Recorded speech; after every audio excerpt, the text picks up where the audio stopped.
Welcome to the Endless Honeymoon Podcast. My name's Moshe. And I'm Natasha. And you're back from Mars. You know, it was a great journey. I was really excited about it. And the show premieres very soon. I don't know when this episode's going to air. On Fox. And today is a very difficult day for me because you have one of your co-stars from the show.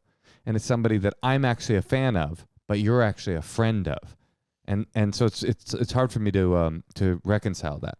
Right. Well, you know, I think the only way to do that is for you to meet her. Bronze medalist in the Olympics, UFC champion, WWE champion. I don't know if she's a champion or not because I do not follow pro wrestling. This girl's done it all. Truly, I would say the godmother of female mixed martial arts, and a friend and co-star of Natasha Leggero. Let's welcome her. Let's do it. Ronda Rousey. Here she is. Hi, Miss Ronda. Hi. How you doing? Green screen, but look, I don't know. I know that you're really big into aesthetics after reading your book, so might better having like this kind of match with your couch. Green might not be green enough for your leaves. We could superimpose our Hermes wallpaper on your office if that would make you feel fancy. Okay, yeah, I'm bringing it down. Bring it down. Wait, you made her make it green? I didn't make her do anything. This was her choice. I said we could superimpose Hermes wallpaper. I wore this jacket for you. I thought you would like that. I should have got mine. I kept. That's the only thing I kept was the jacket. Rhonda, my name's Moshe. I belong to Natasha, and I was wondering how it's pronounced from reading her book. I was like, is it Moshe? It's me. Is it Moshe? And I just have to tell you that She's been thinking about you a lot, Moshe. Well, I've been thinking about you too, Rhonda, because this is actually a tough day for me because Natasha and you are like best friends now, and she kept texting me how cool you are from Mars or Australia or wherever you are. But it was kind of difficult emotionally for me because I'm actually a fan. I've seen every every single fight you've ever had. Although I did lose track of you in the WWE because that isn't as much my thing. But I am a fan, and now she's friends with you, and the triangulation of your relationship has just been emotionally really tough for me. Yeah. So I mean, the funny thing is, basically, I got back from Mars. I was like, Mars. That was just all I would talk about, and every single person, all these things, and misfit, and all these different like. I know. Mannerisms I kept talking to Moshe about what happened on Mars, and he was like, honey, I think you had to be there. He's like, base commander, I don't know what you're talking about. Yeah, it was like came back from summer camp and just had a whole bunch of... It definitely felt like that. But Moshe was always a big fan, and so I have watched some of your bloody fights. Yeah, I actually think that I showed her your fights because it's like... when you're into things that I would say your partner isn't, you try like to find, Man? Like Burning Man. You try to find doors in which, and so I was like, oh, well, this woman, well, she's like the champ. She's a dominant champion. Maybe I'll get her into fighting. And I just will say she likes you better in person than watching fights. Oh yeah, I am nicer in person. Definitely. But don't tell anyone I have a big reputation. It's a huge bit to uphold. Wait, so Rhonda, I know that you have a very good relationship. You have a new baby. This is actually a podcast where people call in and ask for advice. So a lot of like young people need help out there. But I know that you met, and by the way, we can cut anything out. Just this is not live or anything. But I know that you met your husband. You guys are in the same field. Moshe and I are in the same field. You guys are kind of in a weird way like the Natasha Leggero and Moshe Kasher of sort of mixed martial arts and wrestling and stuff like that, right? That's always what I thought. Yeah. Even before you met her, right? Before you met her, like, you know what? There's parallel out there. Wait, can you share with us? Wait, I thought there was some funny story, but anyway, I don't want to ask you anything too personal that might like. Oh no, I'll talk about Chad all day long. He's my person. I will say that like people don't realize how like not just like a relationship gets better like the more time that you're together, but it's also like when I came back from Mars, I realized we've been together for 8 years. So like he has like a PhD in like my body specifically. Like he has been studying this for years. And anytime you realize something I like, he's like, check, it just kind of remembers everything like that. And I'm just Like you could never like find a one night stand better than somebody that has been like studying you for 8 years. Oh, this is you saying that you guys had like a crazy post-Martian sex sesh? Is that what's going? I mean, that's what we're getting really here. Missed each other. Okay, I get it. You're making me look bad over here, Rhonda. Like, if people like studying something or something changed, like, no, it's just missed you a lot. Like, oh, okay, that helps too. But yeah, well, we really relate, Rhonda. We really relate to that. It's been exactly the same over here. It's just Wait. Well, Rhonda, do you have your PhD yet? How long has it been? I'm in community college for Natasha. Wait, Rhonda, I want to know something. Do you have any advice? Like, how do you guys keep it after 8 years? Because you truly act like someone who just met their crush when you talk about your husband. Oh man, what would I say? I mean, my parents I've never seen any two people more in love. Really? So it was modeled to you, essentially. It was modeled. I saw it all the time. Oh, yeah. Your dad had a PhD in your mother's body, right? Isn't that correct? Definitely. Yeah. I mean, a lot of my memories when I was younger is like my mom in the kitchen with like a silk robe open, just like completely naked. And then like my dad would like just grab her and make out with her all the time. And like me and my sisters would go, ew! Like there was a thing that they would always make out in front of us and we'd always, ew, all the time. But they like always constantly showed affection towards each other and were always like touching each other. Not like the weird couple in the SNL hot tub, you know. They were hot for each other. They were totally hot for each other. And they always showed it, and they were always like super, super affectionate. And so like that's my only thing is like don't ever like lose that affection. And if I pass by them in the kitchen, like I have to touch them. I can't just pass them. Did your parents like hip toss each other too, but affectionately? Did they do like any throws or anything? I think when my mom was saying like in one of their first dates, they were like walking on the beach or something, and he was like saying that she couldn't throw him. And she like laid his ass out on the sand immediately, and then. I guess he would brag all the time that like, yeah, I met this chick and she kicked my ass. And it was just like something that he loved about her, that she was, spicy. You never thought about ending up with like a super beta, like NPR kind of dork that you could kind of just throw around the room and dominate? I don't think I could like be with somebody who didn't like push me back. And I think I instinctively test people and want to kind of push them.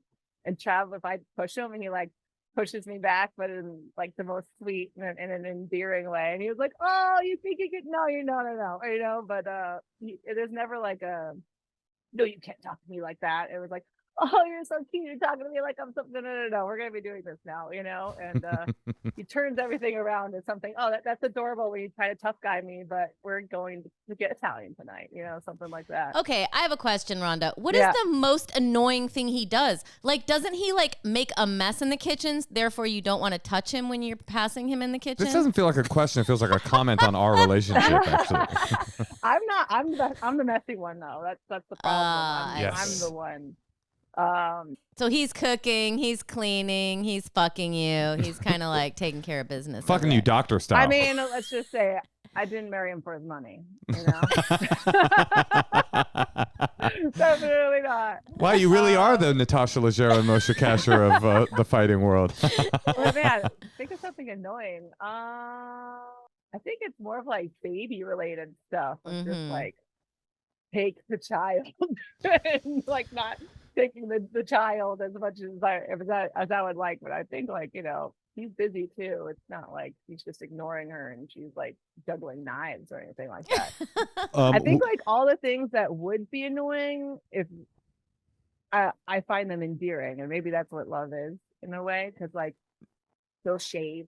And like all of his shavings are like all over the sink and all over the back. Ooh, yeah! Now you're talking my language, Rhonda. Yeah, I'll like have. But she says she likes it. And put my hand down on the counter and come up, and all the lotion is stuck with all of the hairs that have been left on there. But like in my mind, I'm the one that gets to see all of his hair shavings in the sink. And this is some other bitch that Rhonda. Oh my God. Rhonda, you gotta go. Yeah, nobody relates to you right now. You're like, I'm unbelievably sexually fulfilled. Dare I say, more sexually fulfilled now than I was 8 years ago. He's a perfect partner, and even the things he does that annoys me, I kind of find them endearing. I'm lucky to be able to see his shavings. Well, here's an example. Here's our marriage in a nutshell. It was like 4:00 in the morning once. and I'm sleeping in the bed with Poe. And he's like, where the fuck is the toothpaste? What are you doing? Why do you hide the toothpaste? And I'm like, it's 4 o'clock. Like, hide the toothpaste. I'm like, oh, never mind. Here it is, and then it goes on. And then that's annoying. But that would that annoy night, me. He was like busting my balls about something. And I was like, you know what? I'm gonna go hide your fucking toothpaste. And I went in the bathroom and hid his toothpaste. That the next morning, like at 4 o'clock in the morning, he's like, "Where's the fucking toothpaste?" And so that became a thing that I would constantly, like every night or every morning after I was done brushing my teeth, I would hide his toothpaste. And so every morning he would like start laughing when he couldn't find the toothpaste. And then we put it in all these different spots. I stuck it in a vent on the ceiling. I like taped it to the side of the toilet. There's like a different spot. We started trying to like one up each other and coming up with like the best spots to hide the toothpaste. And it was just like something to remind each other that we were thinking of each other. And he just like came upstairs. He was like, found it. He was reminding me that he found the toothpaste. And it was just like a thing that I could have been like, why are you accusing me of hiding the toothpaste at 4 a.m.? Maybe like became like a thing to remind each other that we're thinking of each other, that we hide each other's toothpaste. This relationship is straight up aspirational. I'm trying to be more. I'm trying to be like you. Are you? Oh my God. Are you going to teach? Are you going to teach your kids martial arts? Is that in the plan? They definitely need to all know how to fight. I'm not going to push them to fighting as a profession, but like they need to know how to defend themselves, just as a life skill, like learning how to swim. Well, that's such an interesting, because we both have daughters, and like we were just listening to this horrifying podcast about this girl who got raped, and she was like pushed into she was in a car with a guy and then in a house with a guy, and it happened. And I was just like, how can we prevent this from ever happening to our child? Like, what can we teach her? What can she know? So, because this girl was just so shocked that she was saying no, and the guy was like, kept doing it. And she just, anyway, this is the kind of stuff Moshe makes me listen to on car rides. But I was just like, aren't you lucky? Aren't you appreciative of your life? That's our hide the toothpaste. You know what I mean? I'll listen to like an incredibly traumatic podcast episode. But anyway, I mean, all I could come up with is just like telling her, don't go, drive yourself to a date or, stuff like that. But the real thing she could do is learn to defend herself, which is what you've learned to do. And I was never like that. I had two brothers, so they did the sports and I didn't do any sports. And I always thought I was bad at sports, and I just have never been very physical and just kind of raised that way. But I know your daughter isn't going to have that problem. No, it's weird. Like our family armbar is like an heirloom now in a way. Like my mom developed her armbar, and then I took her armbar and I made it into like my armbar. Wait, you have a coat of arms, literally. We do. Like one day there's going to be a day where I'm like, oh, day you are going to learn the family armbar. I love that. And like, I want to be able to. Well, we have her in karate. Well, we have our family sarcasm, so that's our family armbar. That is true. She'll be really good with a quip. All the rates. Oh yeah, yeah, just a cutting remark. It's just. It can't hurt. Really? Oh man, you call that a penis? I will say. You know what? I'm not even hard anymore. I gotta go. Yeah. That might work. I think it's better than nothing, but judo's probably better than sarcasm. I think if we made a chart, I have a question. Would you rather, Poe does go into the family business and she does want to be a fighter. What's a better life? A UFC fighter, a judo champ, or a WWE fighter? What would you wish upon? You have to choose your destiny now. What would you bestow upon her? Oh man. Judo champion. Well, let's round it. It's not a career, you know what I mean? You can't make money doing judo, and they changed the rules so much now. They kind of pussified it. Basically, whenever Japan starts losing a certain way, all of the officials get together and they decide when they've got to lose it. And so wait, really? Now the sport is completely unrecognizable to what it was. Now it's Greco-Roman judo. You can't do grip fighting, you can't grab the leg, so it's not. I used to think it was the most applicable martial arts, grappling style for MMA, and now it's not at all. And that's fascinating. It pisses me off whenever I watch people do judo now, because it's there's penalties, everything. So no, I wouldn't have her do judo. WWE, it's it can be really political, and like a lot of people live in this fantasy land so much that they like lose grip on reality because they're in character more days of the week than they're not. It's not like you're an actor and you go from like one role to another to another to another. They're playing the same role and the same character 5 days a week, 4 days a week. That sounds like people, a sitcom, eight years deep, right? yeah, you're like Elaine in Seinfeld. What it really is, it sounds like it's like Andrew Dice Clay, or like like when you get so deep in your comedic persona that it becomes your true like Larry the Cable Guy. Like there's probably little and difference. everyone calls you by that name. Totally. You know what I mean? Yeah. And people cheer for you when you come out at that. So that like there's a lot of people who are like completely know who they are and are super solid and are able to kind of live in that fantasy land and not kind of get dragged into it. But I don't know, man. I don't know if I would like, I would support her if she wanted to do it, but I might push her to fight more because it's just like, if I had to pick one, I would pick fighting because it's very like black and white of you're the best or you're not. And it's, there's like a gray area if you go to the judges, but my mom said if it goes to the judges, you deserve to lose because you put it in somebody else's hands and you had all this time to win that fight and you didn't. Ronda's mom, let me just say, she was a judo champion and she couldn't go to the Olympics because they didn't allow women in the Olympics, right? In the 90s. And until the 90s, they didn't allow women in the Olympics. 1992. Women in that field. Was that moment when you won a medal in the Olympics, was that like a really special moment for you and your mom? Or was she just screaming at you because it wasn't gold? Or which direction did it go? I mean, I guess like women's judo was officially recognized as a sport in 1992, so it was the first medal an American woman had got since then. But I'd always wanted to win the Olympics, and she was a world champion and everything. So, I mean, I was a lot more happy with it than I thought I would be. But like this is a really good description of my mom. Is we were in the car from the stadium, like going from the stadium to get dinner afterwards. And she goes, so are you going to sign up for community college when you get home? You're going to do that right away, right? And I'm like, Mom, I just won an Olympic medal. The Olympic medal's hot in your hand. It's under my shirt because I forgot my suitcase in the taxi. And so I lost my Olympic beads and everything. But I had the medal on under my clothes. I mean, it is such... That is so funny. It is such a trip being a mom these days, though, because all of the internet advice and all of the, like, parenting Instagram advice is like, just like always like talk about their feelings and acknowledge how great they're doing. And it's just a different, like you told me something that I have not been able to stop thinking about is that your mom said you could do anything you want in the world as long as you're the best at it.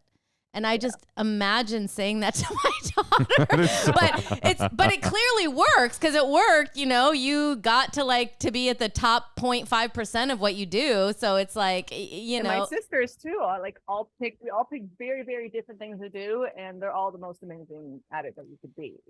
So that's what I mean. But like, if you ask Dr. Becky if you should tell your kid that, they would definitely say that is way too much pressure to put on a child. I mean, I don't know. I'm just speculating. Dr. Becky raised her own fucking kid. No, I know, but I'm just saying it's like I'm raising my own kid and I'm like thinking about all this stuff because I really want her to, be a great person. Yeah, I feel like the sweet spot maybe is between there are like poles of motherhood. It sounds like you had like the achiever mom, and like then my mom was like on the opposite end, which is like nothing matters, everything you do is perfect. If you're the worst at it, I will just call you the best at it. That also feels like a little too much, There's no gold medals in the family. I mean, there were times my mom did stuff where I'm like, you're absolutely crazy and I'm going to remember this forever. And of course, I forgot the thing, but I remembered the feeling. I remember I tested my mom once because she kept telling me how brilliant I was, that I went into the kitchen and I like drew a drawing like in 1 second, and I ran in. I go, I did a painting at school today, and she's like, oh, amazing. And I go, you're fucking busted. That's not amazing. I did that just now. This is all bullshit. It's all been bullshit. It's not an episode of Bluey like that.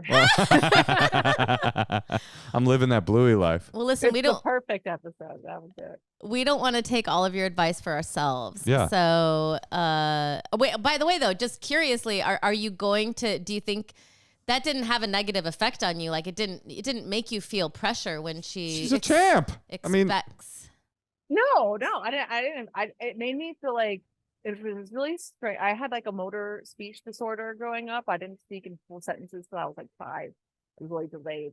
And I have no recollection of ever feeling like I wasn't exceptional, if that makes sense. Like I think my mom said there were times to say like I'm dumb. My sisters have the like Jen and Maria have the words. I don't have words, and I guess like she was so worried about me thinking that I was inferior that she always made me feel like I was exceptional. And like my dad too, like you're gonna do amazing things. Ronnie's a sleeper. She's gonna like, and so like I never felt like I was behind. I never felt like that I had a problem. I had to kind of find out about it later how bad it was.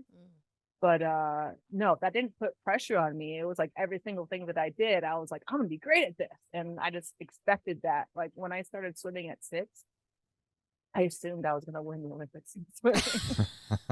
And because my dad, he'd be like, you can be president, you can win the Olympics, you're gonna do anything. And so like I had that in my mind. I'm like, oh, I'm gonna win the Olympics in this. And then when I switched from swimming to judo, I was like, okay, I'm gonna win the Olympics in this now. And it was never like it was just the way that things were, I guess, in my mind, that they expected that from me. And so I expected that for myself. But I didn't feel like, oh my God, how am I possibly going to win the Olympics? It's like being a kid and you're like, of course I'm going to be rich when I'm an adult. It was like one of those things that, it was like a fantasy, I guess, as a kid, but then it turned into more of a reality the more I worked at it. Well, that's pretty amazing. I know. I wonder if Natasha had been adopted by your family, if she would be like a judoka or something like, or if is it the combination of your family's genetics with your family's messaging, or would any kid who was raised in your family have turned out to be this like mighty warrior? I don't think so. Nature nurture is like a big thing that I see expressed between me and my sister Jennifer, who we're the only 2 that have the same mom and dad out of the 4 of us. And we're 13 months apart. There's no 2 people that have been like in the same environment and have the closer genetics than us. And one year for Christmas, she wanted a contract from my mother saying that she didn't have to listen to anything about sports or do any sports for the rest of her life. That's all she wanted for Christmas? That's what she wanted for Christmas. It was a promise to never do sports or have to hear about sports or go to any sports things. Did your mom accept that? Oh, she loved that. She got her master's from USC education, and she like purposely teaches in areas where like that are really underserved, and her kids were testing so well that they thought she was cheating. No, Natasha's asking if your mom gave her the present. Did she stop talking about sports? Oh. No. She's like, here's some My Little Ponies.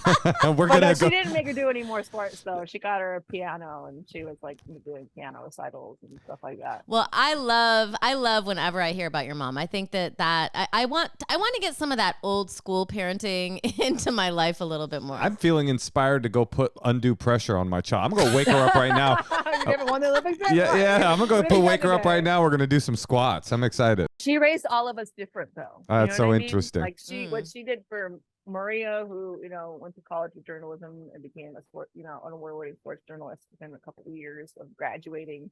My sister Julia, who went to a liberal arts school to get a creative writing degree. And she's still young.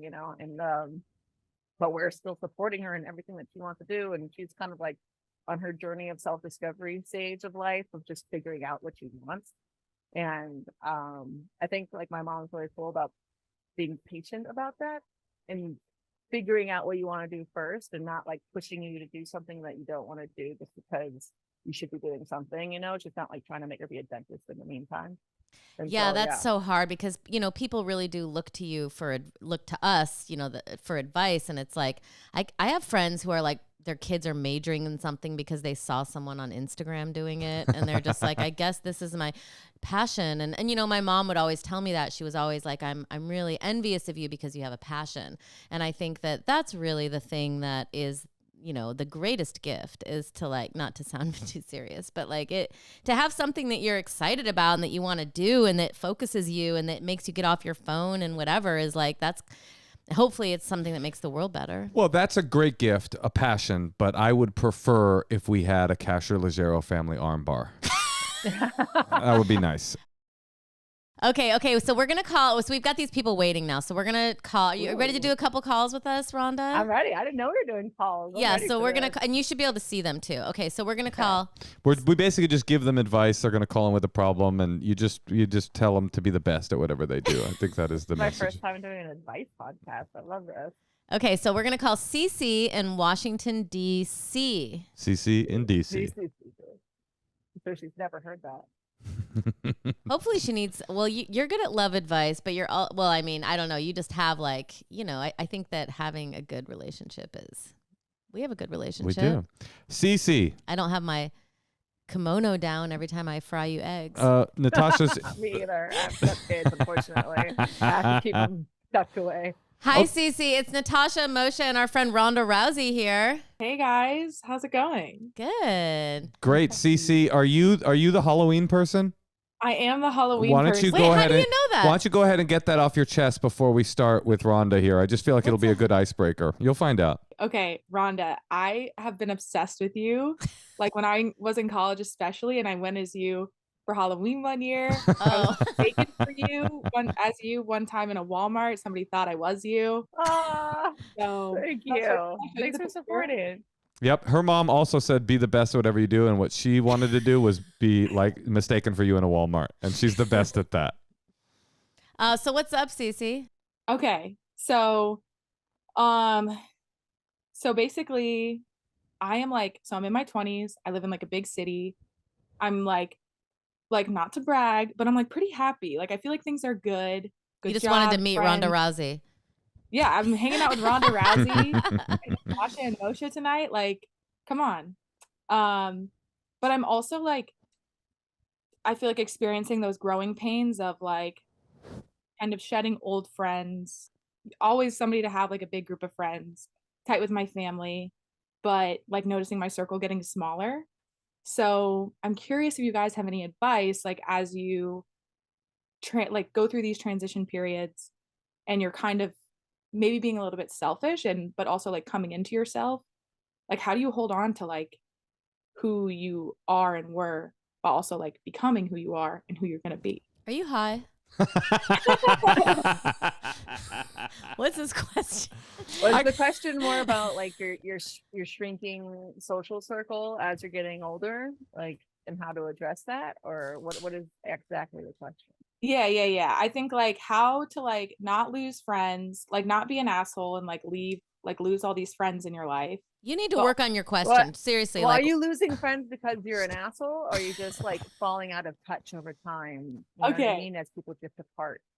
Right. I think it's kind of, that's part of my question. Like, is it like an asshole move to be like, I think I'm outgrowing you. I love you, but like, how do I have never dropped friends by telling them I'm going to drop them. Personally, I don't like let someone know like, hey, we need to have coffee. I just want you to know I'm shedding you, dude. You know, it's like, no, it's like, it's a gradual thing over time. And maybe that's not that. You would probably tell people in person, Moshe. There's I wouldn't. Kinds of like friendships and relationships. I don't know where I heard this from, but there's friends for a reason, friends for a season, and friends for the rest of your life. And you know, sometimes people are just kind of passing through in your life, and the only reason that you are friends is that you happen to have this job or whatever, that you see each other all the time, or there's some sort of external factor that's constantly bringing you guys together. And a lot of times when that external factor is taken away, you just kind of lose touch with people, and that's fine. Like you can only really, what is the number? You can only maintain like 200 or something relationships max or something at a time, or 20. I don't know. It's 200 or 20. 200 or 20. But I mean, every single relationship that you have takes time out of your life to maintain. And you're going to meet people, more and more people throughout your whole life. And you're just going to run out of time to spread between people. And, you know, there's certain people that will make sure to not lose touch with you. There's people that I would not speak to them anymore if they didn't put the effort into keeping in touch with me. Like one of my best friends from judo, we went to the Olympics at 17 together. I probably would have completely lost touch with her because we both quit judo. She now works as a cop in Fort Worth, but she made sure to not let me fall out of touch. You know, she would text me And sometimes I would get busy, wouldn't get back, and still she would like hit me up like a couple months later. What is that, Rhonda? Because I have friends in. like that too, and it's like it makes me very appreciative for them. But I'm like, this was like on them. Yeah, but sometimes it's like that's what they bring to the relationship. They're like, okay, and I tell her all the time, thank you for not letting me fall out of touch. And because I'm like a text backer. I don't text people first because I got too much fucking shit going on. And I don't sit around and be like, oh, I wonder who's so and so's up to. Like, I only do that maybe to like my best friend and my husband. I text you. I do, but I didn't text her first. He's waving a tube of toothpaste in front of her. No, put the baby down. But I would add, as I've gotten older, I want to add one kind of friend to Rhonda, to that really nice idea that you set up: the friends for a reason, friends for a season, friends for the rest of your life. There's a fourth kind for me. In my life, drug dealer is a cocaine dealer, and that's a person that's important to keep close to you if you do cocaine as much as I do. No, it's friends that are nostalgia only, but those aren't friends. Those are people you should be shedding. Those are history friends, and that can be really difficult because the history becomes this kind of illusion where you're looking at the history and it's real, and it makes you feel like you owe people friendship and attention because you've had such a long experience together, but you've grown apart, and all that's left are these mutual experiences that aren't even really relevant to either of you. And so, not to say you need to get rid of those people, but those are really difficult to accept. They have been, for me, I should say, really difficult. I mean, are they like hounding you? You know, it's different if like someone that you knew in middle school like hits you up like every single. No, this is like Moshe's past life. Like they still, when he comes back to a certain city, they still want to hang, but it's like he's kind of outgrown them a little bit in a way. And Moshe, you've gone through so many different, with becoming sober, and he has many lives. So I think that's another thing. And I think it's really about how does a person make you feel? Because like there's some comedians, I just love hanging out with them. Like they make me 10 times funnier because we're just like friends in that way. Or I don't know what it is. Like, I'll always know them. We don't talk every day, but it's like they make me feel good. And then the people who slowly, like every time you see them, they kind of start to make you feel bad after you see them. Those are the people and those are the feelings you really have to look out for and like really start to realize it almost like as a physical bruise or something and be like, okay, I really did get a lot out of that. It was fun and this, but like I can't do that very often. And, I think it's like important to just see how people affect you and what they bring out in you. And I also think that. And those are the most important people to keep around because you want to be strong, I also think that in your you said you're in your late 20s now. Uh-huh. This is kind of a period, if my memory serves, of like transitioning into like next phase in terms of relationships and in terms of like a bunch of different things, in terms of career, in terms of yourself, your relationship with yourself. I think it's super normal at this age to be feeling like, some of these relationships that were historical don't feel like they're serving me anymore. And I think Natasha's right. Making a grand proclamation that you're moving away from them, nobody wants that. But just like accepting that you're moving in the world, and that will never change. You're going to be moving for the rest of your life until you stop moving forever. And then all your relationships will be gone. But for now, I think like don't judge yourself too much as you kind of move in the world. But I like what you're saying about that transition though, because like in, I guess my 20s, I had like, not FOMO, because I was doing a lot of stuff, but I wanted to do all of the things. I wanted to make all these great like experiences and have all these cool memories and do all of the things. And I've gone from like FOMO into tired of shit, and I'm just really tired of shit. And I've done all of the things. And in my 30s, I just want to be comfy. I want to be cozy. I'm not going to be putting on a tight dress and a heels and makeup because I am uncomfortable, and so I think that's also, I don't know that everybody goes through that, but I think just kind of priorities change of like, you're in your comfy apartment, you have your job, you have your friends, and it's, you're not putting yourself out there all the time. It's not like you're not in the middle of all this stuff going on, but you also kind of be like, you know what, I'm gonna be with this friend and that friend and this thing and have this really cozy thing on, and kind of just like cut all the not the riffraff, but like the filler out, I guess that makes sense. Right. Like the people that are really like touch your soul and like bring you joy in the friend closet of your life is really like, I don't know. I think everyone just starts kind of figuring out what they like and just sticking with that, because the 20s is about trying everything, and the 30s is like, okay, I know what I like, and this is that, and that isn't everything, you know. And you look cool. You have cool glasses. I like that painting in the background. Nice abstract art. Pick your friends. Pick your favorites, and just ghost the rest. I think that might be a bridge too far, but I think Rhonda's right. Like what you're describing, Rhonda, feels like to me like not only are you having to accept that your relationships with others are changing, but you're having to accept that your relationship with yourself is changing, that you yourself are changing, and you want different things, and we all want different things as we get older, and so it's like all part of the process. And I love what you guys are all saying, which is like the relationships that really stuck around were the people in my life that are really good at being my friend. That are, they're good at being friends, and they teach you how to be a friend sometimes because you know, when you're like trying to come up in a really competitive field, sometimes, you know, and you don't have any time in any field, you know, but it's like you sometimes, like I just talk to my people in the same field way more than my friends who aren't in the same field. And so it's just important. I'll tell you what I don't miss. I don't miss relationships where I'm like, oh yeah, that person sucks and he's like kind of a toxic drug addict. But like, that's my friend though. Like those are gone. Like I'm good on that. Like right, everybody that's like around under 20. Yeah, everybody around me now, I'm like, that's a good person. I want them in my life because I don't have time for that. Yeah. All right. Did we help you a little bit and you got to talk to your hero? Yeah.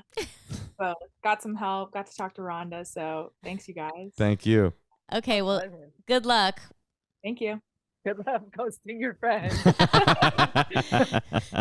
Make some lunch dates happening. I mean, her question was a little scattered, but I kind of did relate to it. Like the articulation of like, oh, I'm becoming an actual grown up. And I still have my toes in my kid life. Like it's that process is difficult and interesting. I feel like, and you're right, Rhonda. You get into your 30s and you're kind of like, oh, you know what? This is what I like. This is what I want. Yeah. Okay, well, Rhonda, I thought we gave her great advice, although I did kind of feel like she just wanted to meet you. I think that's possible. Sometimes people have very general questions where you're like... Let's find out if our next caller is more specific. Calling from Nashville, Tennessee, it's Tatiana. I liked her. I thought we helped her. I think so, too. We were amazing. She's Everybody here was a amazing. Butterfly.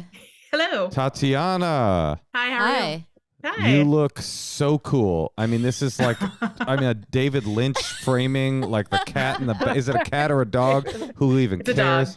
This is amazing. Yep. Thank you. I want to know everything about you, but... Wait, is the flower on your headphones? The velvet on the she bed? has a velvet Amazing. bed? And storage in the bed? It's a flower. I always have a flower in my hair. I mean, you look cool. Has someone cuddle with your dog on that bed? That looks amazing. No one can deny that He's your really life selling it. is obvious. You don't look like you need advice at all, but we will still ask, how can we help? I know. Yeah. How do I win as you are? I just try. Oh, that actually would be good. So what's up? How can we help? So basically, I just want to know if there's something I can do to seem less intimidating to men. Yeah, change everything. Change everything about your aesthetics, your room, your everything. You got to change it all. Rhonda just fell off her chair. I'm intimidated right now. Okay, I'm sorry. Can I tell you something right now that you're gonna frickin' hate? Don't tell her to get rid of the nose ring. Well, I'll just say like it's fake. Because I was just in Australia working on a job, and what job, Natasha? With Rhonda, and one of the actors on the show was like, that girl is so pretty, but why does she have a nose ring? Why do girls do that? And I had not even noticed her nose ring because I'm cool and I would never think, I don't know. I just don't think of that as anything other than like an earring. So wait, what do you think that people are finding intimidating about you? So I'm pretty put together. I don't need a person. I pay my own bills. I have my own house. I have a really good and fulfilling career. And it's just something I've got my entire life. My mom just taught me how to be very self-sufficient and independent. And it's really difficult. I have no problem like having casual relationships, but as soon as the subject of dating or commitment gets involved, then they turn around and say, that they're intimidated by me, that, they're not as put together as I am. And I can be very impulsive and kind of all into something. If I want something, I kind of just get it. And I understand that it can be a lot if you're not there in your life. But, I'm in my mid-30s and I'm really kind of looking to start, settling down, kind of. And it's just hard. I don't know where to meet someone who is secure enough to find my, my confidence, my put togetherness, a pro instead of a con. Well, you really don't want the kind of guy that's easily intimidated anyway, Exactly. So kind of self-betting in that way. And you shouldn't try to like shrink to make somebody else feel more comfortable, which is something that I used to do when I was younger. I'd be like, oh my God, I need to try and like be smaller around this guy so he doesn't feel emasculated. But yeah, that's not me. Yeah. Well, but when you find your person, you know what I mean? Like nothing on earth is going to stop them.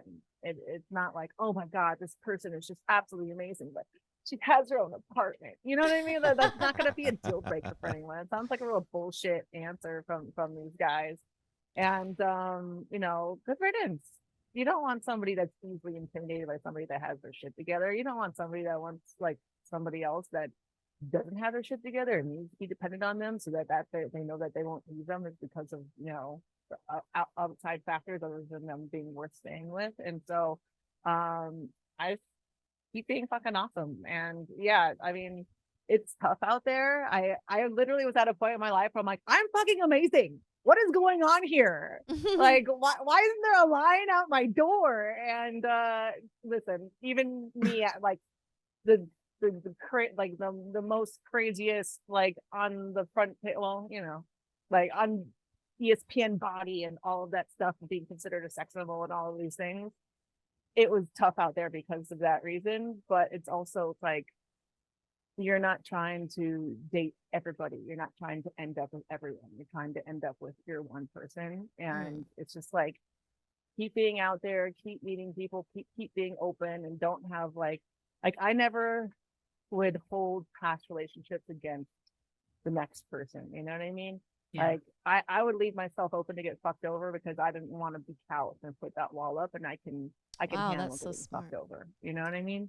Yeah. Like I'm not going to live in fear of like, oh my God, what if this person screws me over and then end up ruining that relationship because of that fear. And so it's just like numbers game. Keep meeting people. Yeah, they didn't have anything to do with the loser before them. They're the new loser. They're the loser that's just arrived. I mean, what luck you have asking about how to deal with men that are intimidated by you with Ronda Rousey, perhaps the most intimidating woman, the UFC champion at the time. When you met Travis, you were the champ at that point. I mean, it doesn't get more intimidating than couldn't be any more of like better in shape and better in a place in my life. I mean, literally have a belt that says I'll beat you up. I mean, that's intimidating. Yeah, but like I'll tell you, like when he started to fall head over heels for me, he like came over to me and he asked me, and he was like, hey, could you show me like some takedown stuff or something like that? And I'm like, sure. And I was showing him, I was like, okay, so you're always like, he was from this grip. He was like, there's a specific grip, it's called a whizzer, when you're like underneath, and he was like, I was wondering if they take that. So it's like, yeah, sure. So you do this, and like he like flew into the air and saw the lights and was like, oh my God. And in a second, he's 6'7", like 260, and I literally dumped him on his ass for a second. He like asked me, what do you do from here? I'm like, I'll show you. And then he wasn't like, oh my God, I'm totally the one I never want to be with her. He hit the ground and was like, I am in love with this person. Like, but only my person would feel like that.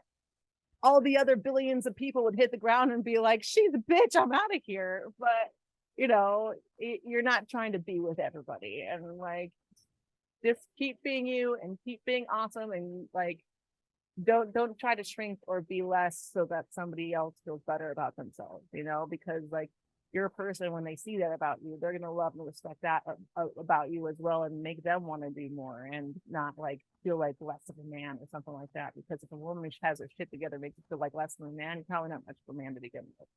I totally agree. Tasha, any thoughts? I mean, I think that is really that really is what it is. And I always say the same thing, which is like make a list and like really know what is like your negotiable and non-negotiable, and what is the most important thing to you. And like when I met Moshe, he really got excited when I would do well on stage, and I found it made him more attracted to me. You know, where I've had guys in the past who were like, don't talk about me on stage, hey, and they'd like get really uncomfortable if I was like performing and people were laughing and we get into a fight. You know, like I like at the very least I need someone who would like really wanted me to be successful. And you know, it's like you just have to really think about what you need from someone, and then if someone isn't like that or has like red flags or whatever, like you got to get out of there. I would say that there's a certain type of man. My first instinct when you said that is that this is just bullshit, you know, that guys are always looking for any excuse to get out of a relationship they're not fully in on. And what Rhonda said is right. Like when they're not in, they're out. Like unless you want something light and casual, then keep them around. But if they're telling you anything, just fucking don't let that information seep into your narrative about yourself. Like, oh, maybe I'm too intimidating. It's like, oh no, that was just another idiot that wasn't ready for commitment. I'm out. And because that was me, I was that idiot for a long time, like looking for some excuse so that I would, you know, be able to say something on my way out the door.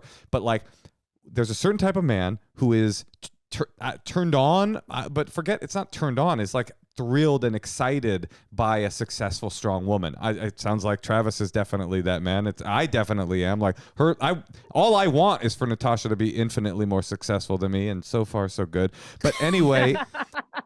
So all I think is that you just wait around and keep being yourself until you like, it's not about like, what am I doing wrong because these guys don't want me?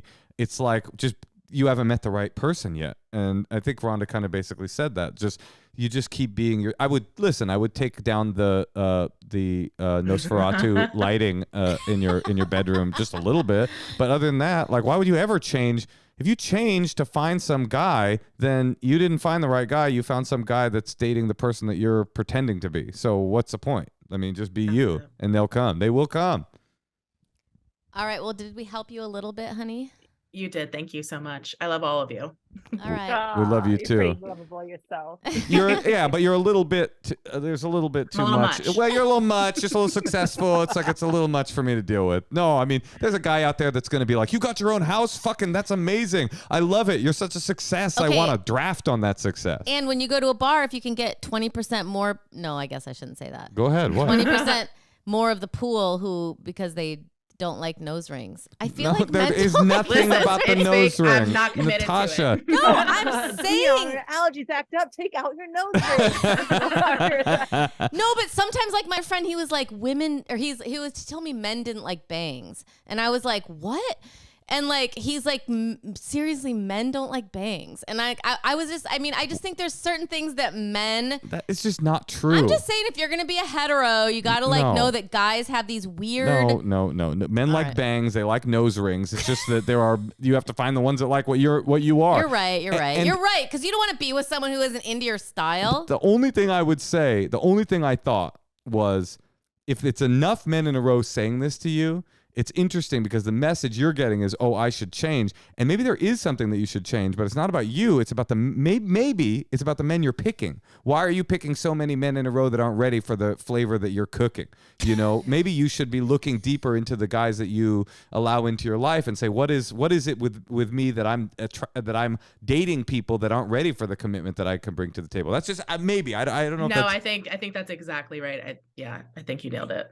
Yeah, you're dating a bunch of fucking, guys that aren't ready. Find some guys that are ready for a strong woman with a flower in her hair. All right. Well, good luck, honey. Thank you. Thank you so much. Farewell. Bye. Was that Tatiana? Yeah, that was Tatiana. She was cute. Rhonda, you are a natural. I would say a natural. You really? She can go. She can help a sister out. Yeah, she's got it all. She truly has it all. And Rhonda, so our show aired last night. Stars on Mars. Should we talk about it a little bit? I'll summarize it, because this is how we were pitched. We were pitched that we were doing a Mars experiment where they're putting a bunch of astronauts, which we found out later, into like a makeshift like Mars habitat. And we are going to be living in this habitat and only going outside to do missions that would be plausible in that kind of a situation. So that's what got me on board onto it, because I'm kind of like a space nerd, like YouTube University kind of space nerd, not like I'm not going to NASA kind of a thing. But the whole time I was like, Mars back, and I don't really get to express that side of myself because everyone's like, you punch people and take your clothes off, right? And I'm like, but I like space, so it was kind of a nice left turn from the usual stuff I get to do. Did you, if you could bring your family, would you move to Mars? No, I would not. Do you have any desire to go to outer space? I mean, if they were gonna like shoot me into orbit, like yeah, I would go into outer space. But I have a comment on that. Yeah. Mars makes no sense. It makes absolutely no sense to go there. Like if you should like. Was this her attitude go on to have therapy in the show? Speaking sense, yeah.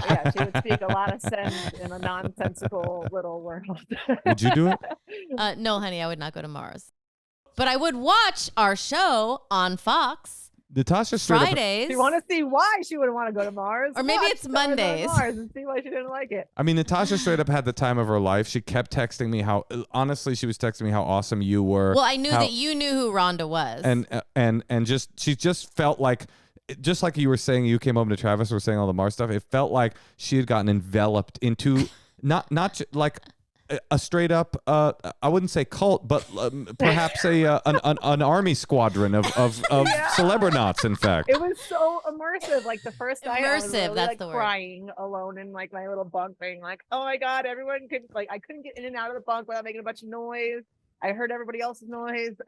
I'm in my 30s. I like to be comfy, and it was the most uncomfy ever."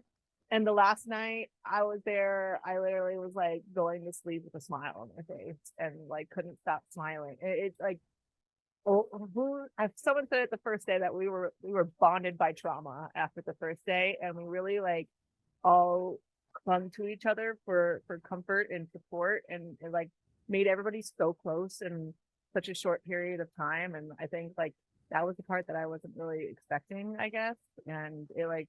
It was because usually the relationships you have with people that you see all the time, like coffee shop, you know what I mean? You see these people all the time, but you're not really going through anything together, not really facing adversity together. And one thing I think that the show really did, it gave us all something to bitch about together, something in common. Common enemy. That was so stupid. And we could all like kind of bond talking shit all day, and like I don't know, it was like a pressure cooker for like really amazing relationship formation. And I like kind of I'm a geek about this stuff, and all of these experiments that have happened before fall apart when they fall apart socially. And I'm not good at like being fake, of like make nice to people. And so like I came in and I'm like, okay, the priority in this show is fucking harmony, and I'm gonna get along with everybody, and everybody's gonna get along with each other. And if anybody's having friction with each other, I'm gonna be like the human lube that's just gonna like get them all getting together again. And so I came in there with that idea of like every single person here is a good person, and just operated from there. And you have your presumptions about people that you hear about on from whatever they're famous for. And I just completely dropped all of those assumptions. Was like, all right, all these people are great, and they're going to see that I'm great. And then it ended up being great. I made some more adjectives. Yeah, Natasha, that's so interesting. You were the human lube, because Natasha told me her plan was to be the human dildo. And so it's like, that's no wonder you guys got along so well. We were two pieces of pod. How was it for you? Did you feel the same way, Tosh? I mean, it's funny because Rhonda's a fighter, but she's more articulate than me. Because so many friends have asked me about it, and I'm just kind of like, I don't really know how to explain it really. But it was, I guess for me, just having COVID for 2 years, just being having my social life kind of ripped away from me. And then after COVID, just having a kid and not being able to get it back, and like just not being able to like feel that again. And I think that extreme experiment, like where you're like put in a room with a bunch of people, and even having coffee, there's like, 2 football players and Lance Armstrong in the morning, like, you have to talk to these people. It was just, it was fun. And it definitely, activated my social life again or something. I think it's so funny though Yeah.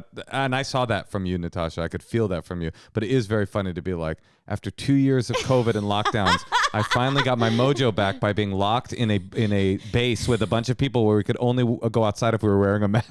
It's weird though. I got like a weird recharge from it. Like I was so worn down from traveling every week and wrestling and having a baby and all this stuff, and felt like rejuvenated after it. Felt rejuvenated afterwards in a way. And I think it's because it was so I intense. can't say because what? Sorry, what's that? Oh, I was going to say because it was so intense. Like it was only 3 weeks for you, or 10 days for me, but it was the intensity, like, because I do intense shit all the time. right. But I think it was somebody who I can't say because spoilers, told me that, like, as a working mom, you exist as only work and only mom. And you just go back and forth with, like, I'm working and I'm momming and I'm working and I'm momming. And because that mom guilt kicks in if you do anything other than work to get away from being a mom. And so I think that, like, forced me, and I don't want to speak for you, to, like, even though it was work in a way, to stop working and stop momming and just socialize with people in a small space. And at first it was so scary, and I'm like already have like really kind of bad social anxiety that I never really talk about because I'm always like, I'm the champ and nothing ever gets to me, but it's not like social anxiety when I'm talking to people, it's more afterwards, and I like overanalyze it and stuff. And then I'm just like, I wish I just never talked to anyone and did anything because I said this wrong, and it like forced me, because I think, like, you think about like Howard Hughes, who got like to a point where he was like so affluent that he was able to enable all of his own neuroses to a point that it was extremely self-destructive. And I think I've got to the point where I've been able to enable my own social anxiety and just not be able to go out of my bubble and go anywhere and do anything. That it like forced me to be outside of that and be like, you know what, I love being around people and interacting with people and all this stuff. And I came home and I was like listening to music and stuff, and because I just realized how much I missed music when we were in there, even if it's just Coco Melon all day long. You have music in your life. And then I came home and Trav was like, you listen to music and talk about all this Mars shit? Like, what happened to you? Like, listen, I love the sound of music and just talking to people and how you do it. It was a boost in a way. No, I you're more articulate than I am, because that's what I meant to say. When I say intense, I just mean like it was almost like the feeling of not being able to do anything else, like concentrated, like you're together, immersive, you're sleeping together. You're right. You don't have your kid. And just like, I kind of like forget about my kid after 3 days. Like when I've gone around, because if I'm like in like a show where I'm like, away, I just start to forget. And then I'm just like back in my own world again. And you're right. It's like to get a break from being a mom, like coming home every night, it is kind of like summer camp. Well, I will say that from my perspective, it was 10 days with just me and our daughter, and Natasha would be texting me. She's like, I don't know what to do. They didn't eliminate me, but I feel bad now because, Marshawn and Portia, they're drinking. They're upset, but and they're having these Hennessy parties. But Ronda Rousey and Lance Armstrong, we're over here in this thing, and I was just like, I haven't had a conversation with another adult in 2 fucking weeks. Like, I've only talked to a pediatrician. That's the only adult I've spoken to. Like, she was under all this pressure, but I was like, you're having the fucking time of your life. But anyway. Well, Rhonda, thank you so much for taking time out of your busy day. I know you have thank you to your husband for putting your child to bed so you could do this.